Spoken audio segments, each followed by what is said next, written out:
Assalamualaikum warahmatullahi wabarakatuh. Perkenalkan, nama saya Sonia Sri Maulida. Saya dari Prodi Agribisnis 2B.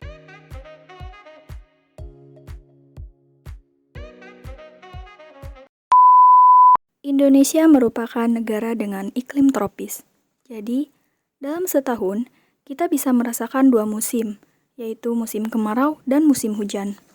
Tapi, kalau kita memutuskan untuk tinggal di Korea Selatan selama setahun, akan beda lagi ceritanya.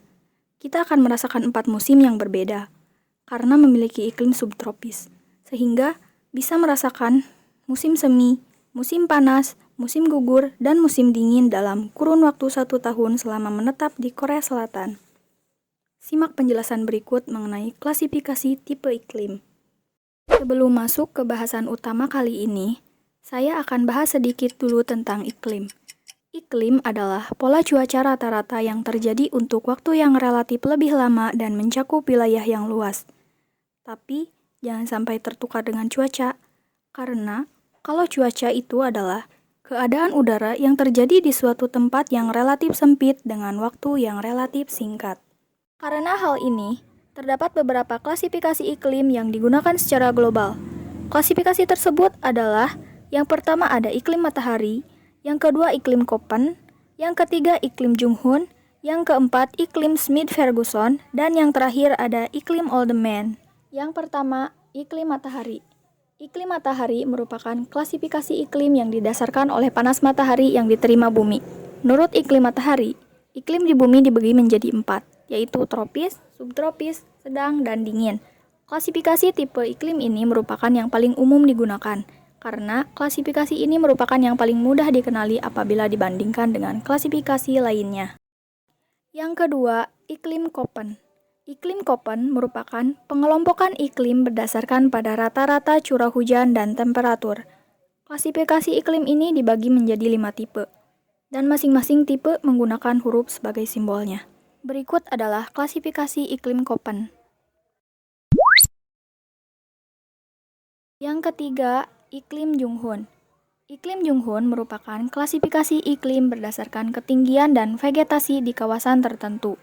Pada klasifikasi ini, iklim dibagi menjadi 4 macam, yaitu di zona yang dingin, tidak ada tanaman budidaya, hanya lumut saja. Di zona yang sejuk, ada kopi, kina, teh, dan sayuran. Di zona sedang, ada tembakau, kopi, coklat, dan teh. Sedangkan untuk di zona panas, ada padi, jagung, tebu, dan kelapa. Semua tanaman yang disebutkan tadi merupakan tanaman budidaya karena iklim Junghun ini lebih ditujukan untuk kegunaan agrikultur. Yang keempat, iklim Smith-Ferguson.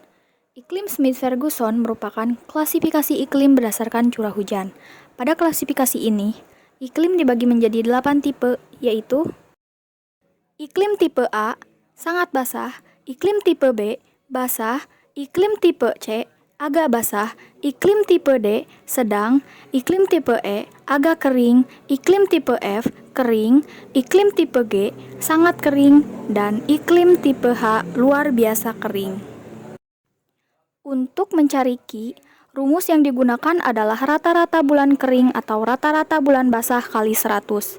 Cara untuk mengetahui sebuah bulan disebut bulan basah atau bulan kering adalah melalui curah hujan di bulan tersebut.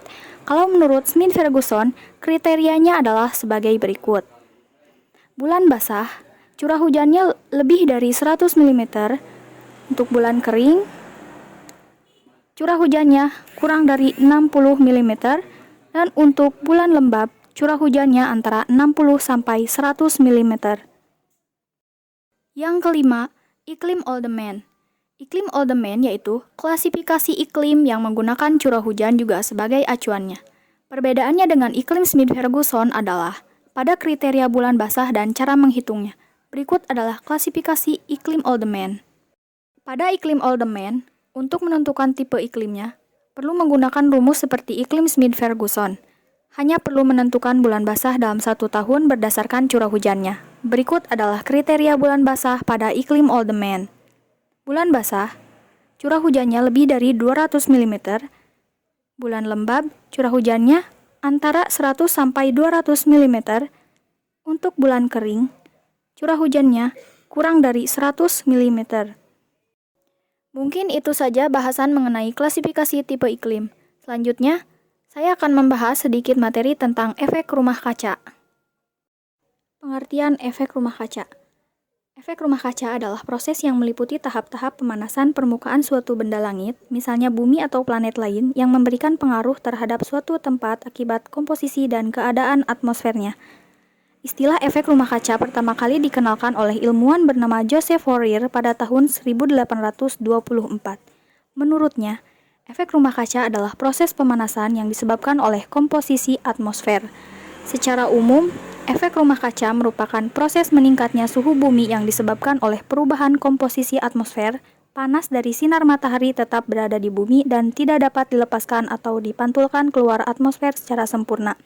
Terperangkapnya panas tersebut mengakibatkan suhu bumi meningkat. Proses terjadinya efek rumah kaca.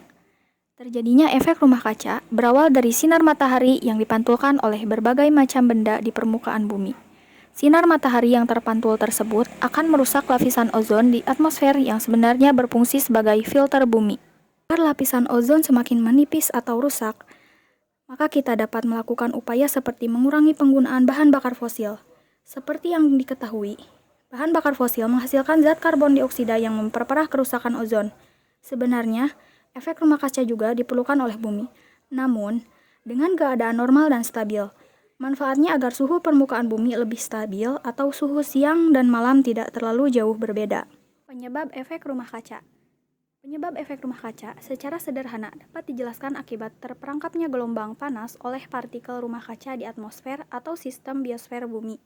Munculnya fenomena efek rumah kaca dipengaruhi oleh uap air, metana, CFC, HFC, serta konsentrasi karbon dioksida yang tinggi dan gas lain di atmosfer yang merupakan hasil dari pembakaran. Dampak efek rumah kaca. Terjadinya pemanasan global ditandai dengan salju dan es abadi di kutub utara dan selatan yang mencair, kenaikan muka air laut, dan pergeseran musim. Efek rumah kaca merupakan salah satu penyebab pemanasan global atau perubahan iklim semakin parah. Berikut ini adalah dampak buruk yang diakibatkan. Perubahan iklim wilayah yang biasanya hangat akan berubah menjadi lembab karena banyaknya air yang menguap.